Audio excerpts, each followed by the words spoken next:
Bismillahirrahmanirrahim. Pada suatu hari Rasulullah SAW ditemui oleh malaikat Jibril. Rasul pun bertanya, "Ada apa wahai Jibril?" Jibril menjawab, "Wahai Muhammad, sesungguhnya hari ini Allah Subhanahu wa Ta'ala sedang mengobarkan nyala api neraka, dan seluruh para malaikat amat ketakutan. Mereka tidak tahu harus bagaimana. Untung aku ingat," kata Jibril, "bahwa engkau Muhammad adalah sumber cinta dan sayang Allah Subhanahu wa Ta'ala kepada alam semesta. Dengan alasan itu aku kesini, bertabaruk mengambil berkah dengan cinta Allah kepada dirimu, ya Rasulullah, ya Muhammad." Rasulullah terdiam beberapa saat, kemudian bertanya lagi, "Wahai Jibril, ceritakan padaku bagaimana neraka itu sesungguhnya." Jibril menjawab, "Wahai Muhammad, neraka itu bagaikan lubang-lubang yang terdiri dari 7 tingkat. Jarak antara satu lubang dengan yang lain ialah perjalanan 70 tahun. Lubang paling bawah adalah lubang yang paling panas." Nabi SAW meneruskan pertanyaannya, "Lalu siapakah penghuni lubang-lubang neraka itu, wahai Jibril? Sampaikan kepadaku, Jibril." Jibril menjawab, "Lubang yang paling bawah diciptakan untuk orang-orang munafik. Lubang yang berikutnya untuk penyembah berhala. Lalu untuk penyembah bintang dan matahari." Jibril terus menerangkan penghuni tingkatan neraka hingga lubang yang kelima, tempat umat Yahudi, dan yang keenam dihuni oleh umat Nasrani. Setelah menjelaskan penghuni 6 tingkatan neraka, Jibril diam cukup lama. Rasulullah SAW penasaran dan bertanya kepada Jibril, "Wahai Jibril, siapakah penghuni neraka yang ke-7?" Jibril diam saja tidak menjawab.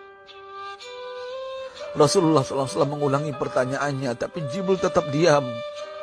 Rasulullah tambah penasaran dan mendesak Jibril agar dijawab pertanyaannya.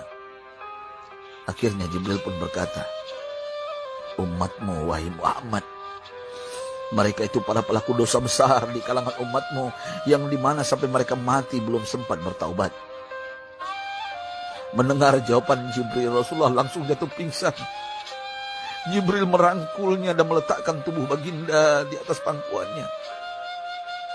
Tak berapa lama Rasulullah SAW sadar dan langsung menangis bersimbah air mata dengan terisak-isak. Rasulullah mempertegas pertanyaannya, "Wahai Jibril, apakah benar ada di antara umatku yang masuk neraka?" Jibril menjawab, "Benar, wahai Muhammad, pelaku dosa besar di antara umatmu yang belum bertaubat." Setelah itu Rasulullah menghadap kiblat dan sujud kepada Allah dalam isak tangisnya. Sesekali dengan suara pelan beliau membisikkan kata-kata, "Ummati ya Rabb, ummati, ummati, ummati." Beliau SAW tidak mengangkat kepalanya dalam keadaan seperti itu selama 3 hari 3 malam. Kecuali setiap Bilal bin Rabah mengumandangkan azan, barulah beliau bangkit untuk menjadi imam. Dan setelah itu kembali sujud lagi. Pada hari ketiga Abu Bakar menyadari hal ini. Beliau mengetuk pintu Rasulullah dan mengucapkan salam 3 kali, namun tidak terdengar jawaban. Abu Bakar sedih dan berseru di hadapan pintu Nabi besar Muhammad SAW, "Apakah ada jalan untuk masuk ke rumahmu ya Rasulullah?" Tetap tidak ada jawaban. Di jalan Abu Bakar bertemu sahabat Umar. "Mengapa engkau menangis, wahai Abu Bakar?" kata Umar. Abu Bakar menceritakan keadaan Rasulullah SAW. Maka Umar pun melangkah menuju rumah Rasulullah dan terjadilah hal yang sama. Umar pun pulang dan menangis. Di jalan Umar bertemu sahabat Salman Al-Farisi. Dengan terisak Umar bercerita kepada Salman hingga membuat dia amat sedih, namun tidak berani mengulangi hal yang sama. Salman melangkah menuju rumah Fatimah radhiyallahu anha dan menceritakan hal itu. Setengah berlari Fatimah menuju rumah ayah tercinta dan mengetuk pintu sambil mengucapkan salam. Mendengar suara lembut putri tercinta, sejuklah dada Rasulullah. Beliau bangkit dari sujud dan membuka pintu. Alangkah terkejutnya Fatimah melihat Rasulullah, ayah tercinta, amat kurus dan pucat. Fatimah memeluknya lalu menangis. Wahai ayah, apa yang terjadi? Mengapa engkau amat sedih seperti ini? Rasulullah kembali menangis dan berkata dengan suara lirih, wahai Fatimah, belahan jiwaku, bagaimana mungkin aku tidak sedih sedangkan Jibril mengatakan akan ada kelak umatku yang akan masuk neraka. Subhanallah, betapa besar cinta Rasulullah kepada kita umatnya. Sahabatku, Rasulullah mencintai kita.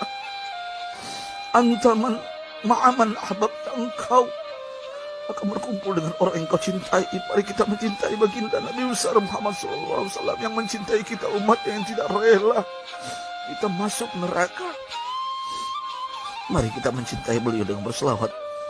Sahabatku, sampaikan, Rasul mengajarkan kepada kita, man dalla ala khairin falau mislu ajri fa'ili. Siapa yang menunjukkan kepada kebaikan, maka dia akan mendapatkan pahala seperti orang yang mengerjakannya. Mudah-mudahan ini menjadi pahala jariah bagi kita.